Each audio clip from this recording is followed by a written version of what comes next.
Welcome to the Steve Show. Today I have Sylvie DeGiusto. Did I do that good? Yeah. And we're going to talk about really taking ownership of your life and how she actually had a baby and 11 days later flew to America to live here. So let's get started. So Sylvie, welcome to the show. I'm so excited to have you here. We are at the National Speakers Association, and I had Sylvie here, and she's like, hey, you know, we have some international people here that would be awesome to have on the show. And we threw this all together. So we're at the hotel right now, and this is kind of how we do things, right? Exactly. Make it happen. And today we want to talk about, you know, as you know, I'm big on life and life balance, and you know, maybe I want to go where you came from and coming here, but maybe let's just kick it off and, you know, how do you, not necessarily balance, but how do you include your work and your personal life? How do you make that inclusion so that you can have the life that you want, right? Well, so I have an European background. A lot of things in me and a lot of thoughts in me are very German, Austrian, structured rules, right? So I help myself by setting up rules, being very strict that those two areas exist, and that there is no mishmash, right? And that I make sure that there is my business on the one side, but there is also my family on the other side, for example, and myself on the other side. And I help myself just by very specific rules that I try not to break. Okay. So like giving yourself a certain amount of time, like this is family time, this is work time. This is exactly. Or this is how often I'm gonna work out, for example, per week, or this is what I'm gonna eat, and this is what I'm not gonna eat, just to stay healthy. This is how much I wanna sleep, and this is, well, you know, sometimes life happens, how often I allow that it doesn't happen the way I planned it. So I'm very much into planning that part of my life as much as I also plan my business life with rules and, you know, processes that I have. And yeah, that's just how I need it for myself, because otherwise I find excuses. I find excuses for myself that everybody else is more important than myself.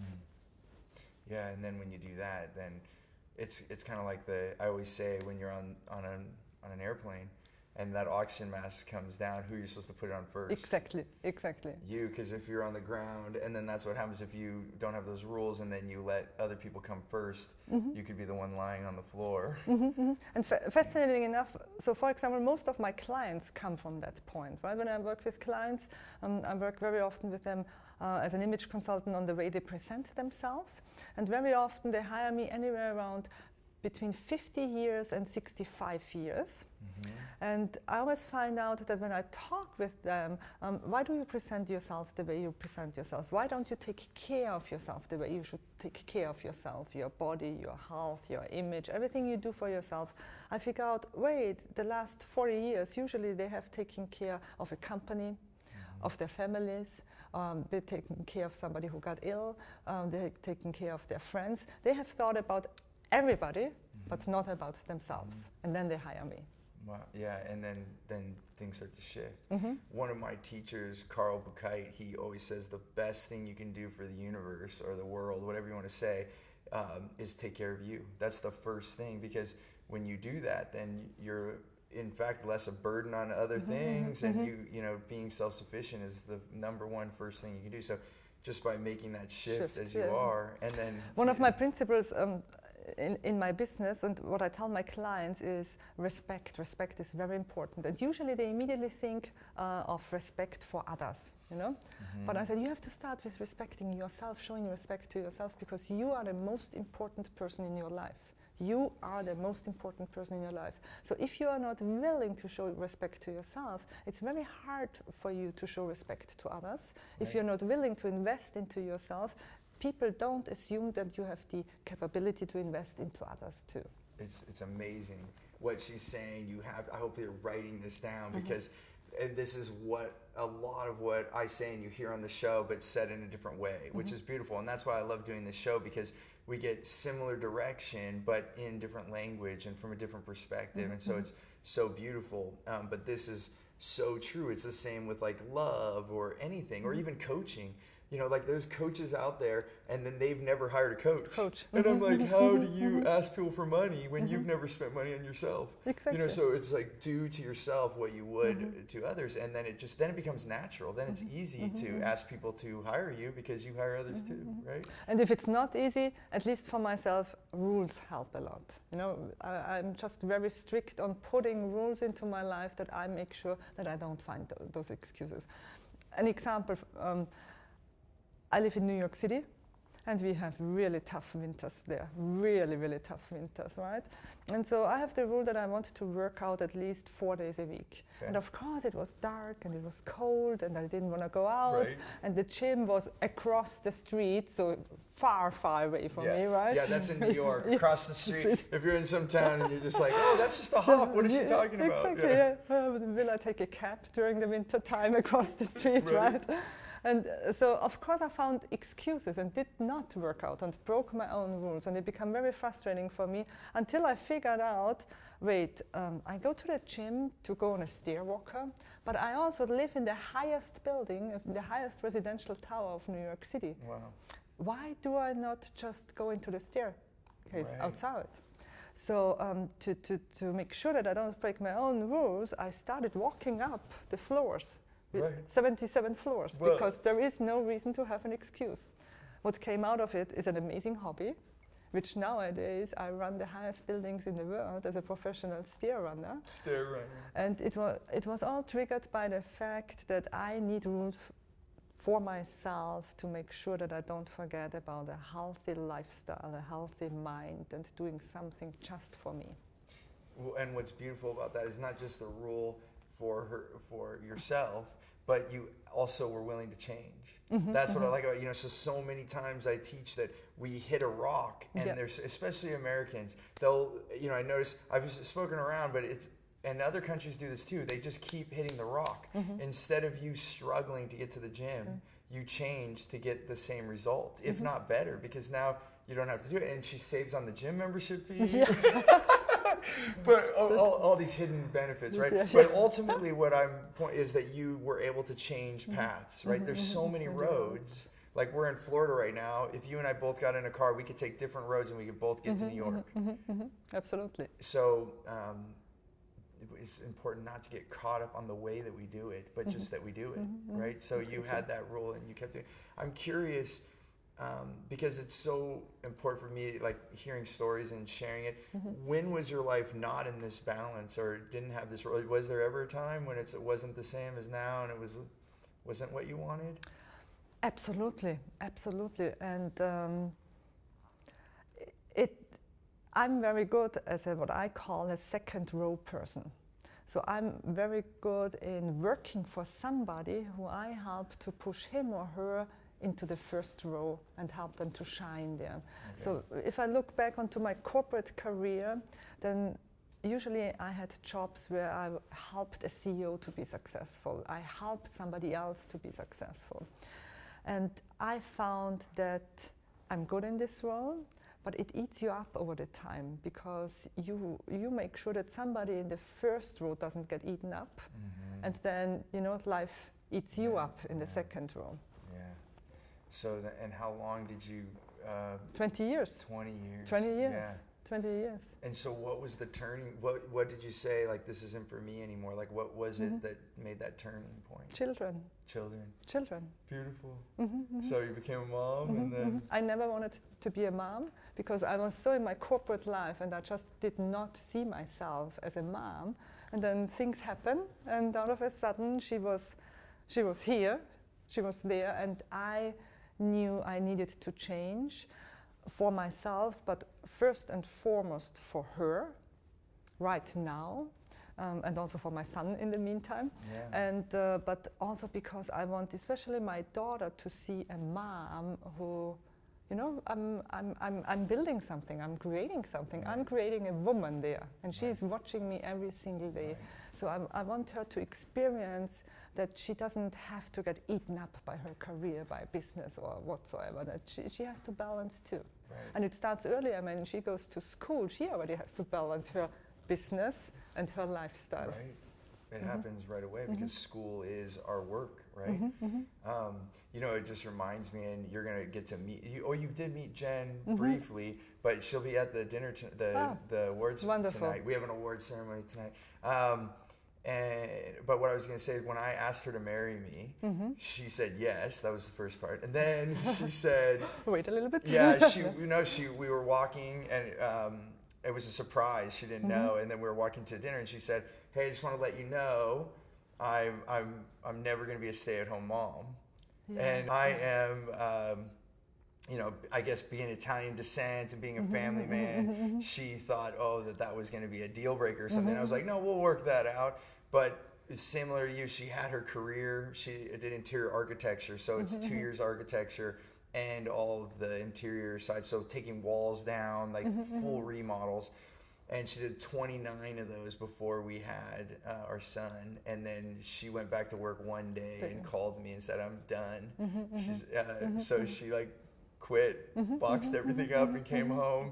And she's been home ever since. And our son is 12 now. So, you know, I understand your position of that transfer. It's such a huge shift and amazing thing to be a mom. Yeah, it is. Awesome. Greatest gift. Yeah, greatest gift. That's beautiful. So then tell me, so we can finish the story. So after that turning point, becoming a mom, then what were the first changes that you made? Like, did you just quit the job right away, or what? Well, here's a little bit about my story. We're getting very personal now, right? Okay. It has to stay. It has to stay here and on the internet. Okay. On the internet, as long as you do it. Okay. All right. Perfect. So I basically, I'm in the hospital. I just delivered her. Okay. I have her in my arms. It was 8:34 in the morning, and at 8:30, just my dream came true. At 8:34, my husband walks into the room and says, I have a job offer in America. So I was in Germany in a hospital. My life dream since I'm 5 years old, I always said, I want to live in America, and just delivered a baby. And he comes in and says, I have a job offer in America. And I said, okay, let's go. Yeah. And 11 days later, oh my gosh, I was on a plane with a newborn baby, fulfilling my life dream, because I always wanted to be here. Wow. I have lived all over Europe. I have never been once in the United States, but I always wanted to live in the United States. Wow. And 11 days later, I was on a plane, moving to the United States, fulfilling my life dream. And basically, that changed everything. Fascinating fact, on the plane, by the way, I thought, now that I moved to the United States, I have to watch American TV, because I never watch American TV before in Europe, or at least not easily. So I switched to the TV, and out of a sudden, this weird guy shows up with a cowboy hat and jeans and cowboy boots, and I think you know who I'm talking about, right?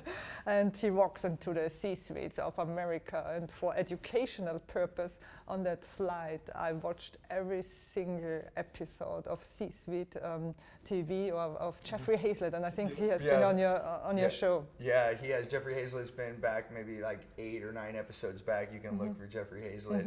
And C-suite is... And it's so fascinating how things fall together, because he was such a celebrity for me at this moment, right? And now, years later, he has become a very good friend of us. He's one of the biggest supporters. We have his cell phone number in our cell phones. And sometimes I think the universe helps when you just have to change. You just have to be a little bit brave, and the universe puts things together for you. It's quite amazing, and I do believe we get what we ask for.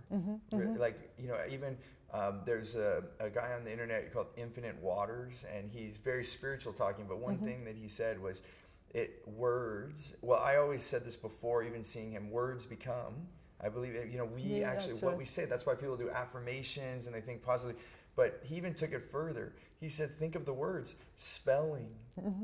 The word spelling is spelling, casting spells. So language is the magic, not puffs of smoke and hocus pocus. No. But you know, the fact that when you were 5, you said, I want to live in America. You always wanted to live in America. And then look, here you are. And you didn't know how, but it just came and you were willing to take it. And even if it might have been scary, I mean, I just want to come back to that because this is not normal stuff, right? 11 days. I mean, I've moved from America to Australia, and that was quite an ordeal. And even my wife, Jen, took a lot on because I left a little early and got things sorted, and then she came after with the kids. It was like, I mean, this is a huge ordeal. It took us like months, and you did it in 11 days. In 11 days. So how did you just like throw everything away or sell it? What did you do? Everybody around me, including my husband, because of course he was worried too, said, don't do this, stay. And also the company said, oh, we sent him over first, right? And you just stay and settle in with your baby for 3 months, 4 months, and then you can go. And I said, no, I'm on that plane. I'm on this plane. I'm waiting for this since 30 years. I'm on that plane. I'm not going to waste 1 month, 2 months. So, and I mean, you just have to do it. Yeah. If you are willing to do it, things are easy. I looked around, and of course we then think, oh my God, I have the furniture. What am I going to do with the TV? Am I going to sell this? What are we going to do with the apartment? And so on. And I figured, you know what? This is my life dream. Why would I worry about a TV or selling furniture or an apartment? I have to be on that plane. Right. I have to be on that plane. So basically, within days, we hired a company, and I said, take everything here in this apartment, put it in some kind of container. I'm going to come back in a year or whensoever, and then I'm going to go through the things that if we need things or not. And figure out I didn't miss anything.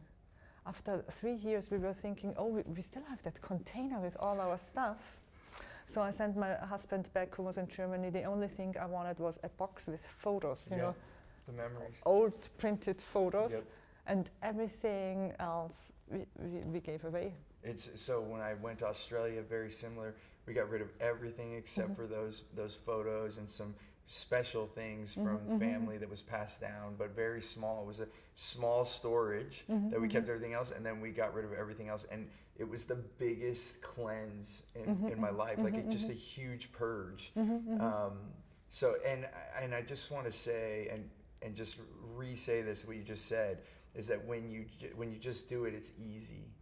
And that's the thing, you know, because so many people have that, if there's no pain, there's no gain, and all these beliefs, when really, like, it comes right in front of you. It comes. Like, you ask, and then you get it, and you could have had all these excuses why you couldn't go to America, like you said, the excuses that popped up, but you just did it.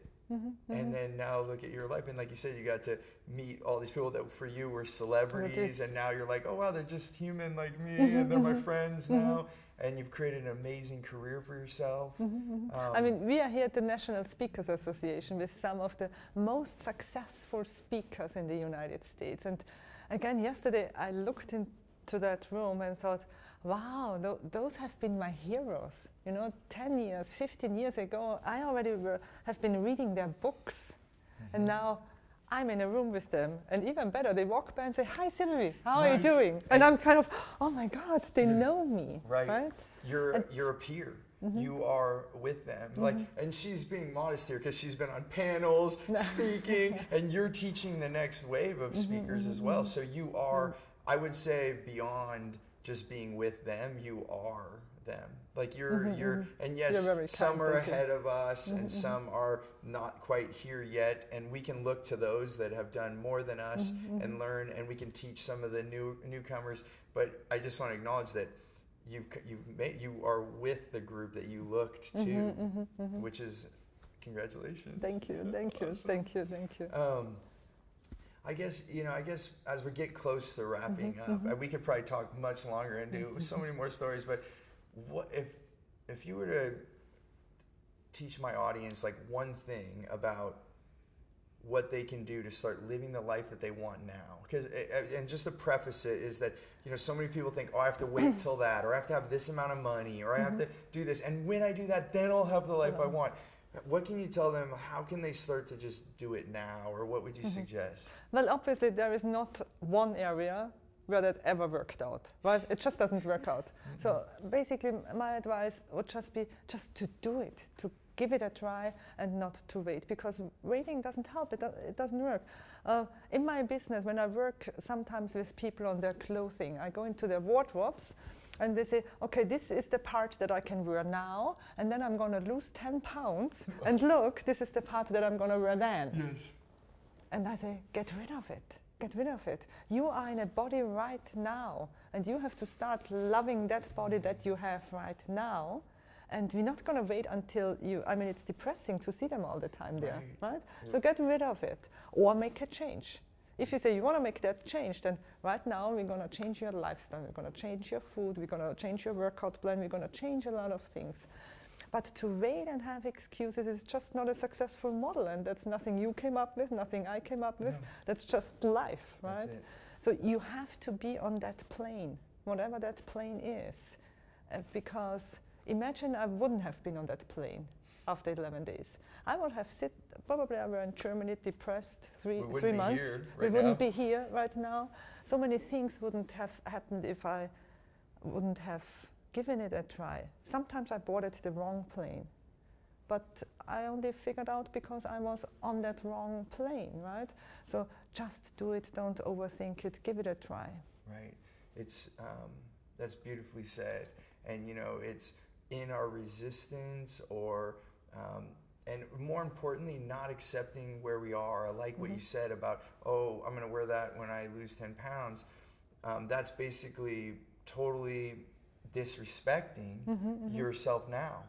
Coming back to the word respect that you use, and I kind of say, being in rapport with yourself. And even I've found my biggest leaps of growth have been when I'm in gratitude. That's why I say choose gratitude and create freedom. The freedom will come from the gratitude, because when you are grateful for who you are, where you are, then, and if you really want to think about it, there's an exercise I do with clients where we load up, it's almost like a little bit of a meditation, but you're kind of loading up the present state, where you are, think about your life, where you are, your environment, your capabilities, your behaviors, what you believe about yourself. And then I say, okay, now step back into the past. Like, look over your shoulder. Remember that guy or that gal back? And then now step back into that. And then remember where you were, your beliefs, and almost everyone wants to jump out of that spot, because I spatially do it. We do it walking, so they actually physically have to step back, and then they want to step forward right away. They're like, oh my gosh, I don't want to be there anymore, and they step forward, and they're like, oh my gosh, I didn't know how good I have it right now. And then when you realize that, then you just leap forward into the next. It's in our gratitude. That same teacher I was telling you, Carl Buchheit, he did an amazing exercise. He had all of us lay on the floor in the workshop, and he said, what you don't like about yourself or what you're resisting, that's the floor. And you don't like it, and so you can't use it. Now get up. Exactly, yeah. You can't get up. You have to push off the floor. You have to push off where you are right now. So the only way to push off where you are right now to have your future is to use what you have. And just love every bit of what you have. It's the tools that you have. And will you get another tool later? Will you have more in your life? You've had so much more coming to America that, wouldn't have been options in Germany. And now you have that because you pushed off. So when I was 5 years old, I always wondered, what did I think America is? Or why did I really want to live here? And I had no idea until I lived here, because I think American people in general have what I call an attitude of gratitude. And that was so fascinating for me to see and experience, because I come from a culture and a family and a background where we have more an attitude where we complain a lot about things. And here people, because they live in that big country, have a big open mind, have a big heart. They have a much bigger attitude for gratitude. So thank you very much for giving me the opportunity to become part of this and for allowing me to live here my life dream. Well, it's beautiful, and thanks for taking time out of the event and coming here and being on the show. It's been a pleasure to sit with you.